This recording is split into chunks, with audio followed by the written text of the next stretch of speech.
Hi, and thanks for logging on to the Daily DVAR Halacha. And here's a brand new halacha for you, and it's for Friday, the 25th day of December. Here we go. So we're continuing with the laws of fragrances and their brachos. So here we go. Let's say you're walking through a garden, beautiful flowers planted all over the garden, and you're walking through and they're planted for their beauty. That's one of those arranged beautiful gardens that you walk through, a botanical type of place.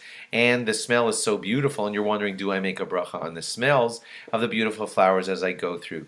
Well, honestly, it's a machlokas. The rabbis debate whether you do or don't make a bracha in that situation because they were planted for their beauty, not necessarily for their smell. So you will have to discuss this with your rabbi because some rabbis say no bracha on the smell of those flowers, and some rabbis say yes, that you do make a bracha on the smell of the flowers of a beautifully arranged garden. Generally speaking, when you have flowers placed in front of a house, they're not quite as beautiful, but just a few flowers placed in front of any home. Generally, the halacha for those types of situations that you don't make a bracha on those smells of those flowers.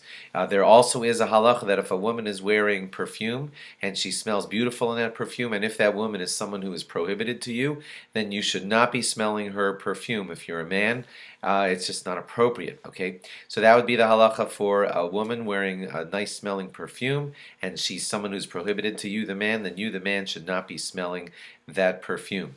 If somebody's wearing deodorant or a lotion or something like that, they're not the same, and that type of situation, we would not prohibit smelling somebody's deodorant, even if they're a prohibited person to you, and that's because deodorant is there to remove smell. Same thing with lotions, they're there to lotion up the skin, but they're not made for their smell, and therefore it's not prohibited.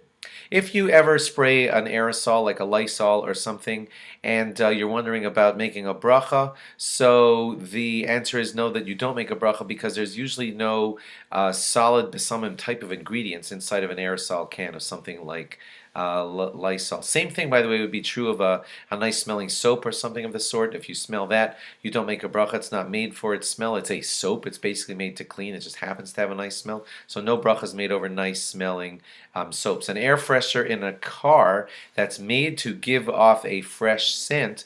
Now listen carefully, the halacha would be that you would make a bracha on that smell if there were natural ingredients in that air freshener that would be worthy of that bracha, but often air fresheners are not made of natural ingredients, so you'd have to check first, and first assume that you don't make a bracha because it's probably not natural ingredients, and if it's a certain one that you use all the time, by all means ask just to be certain, but a lot of them are not natural ingredients, so no bracha is made. Thanks for logging on.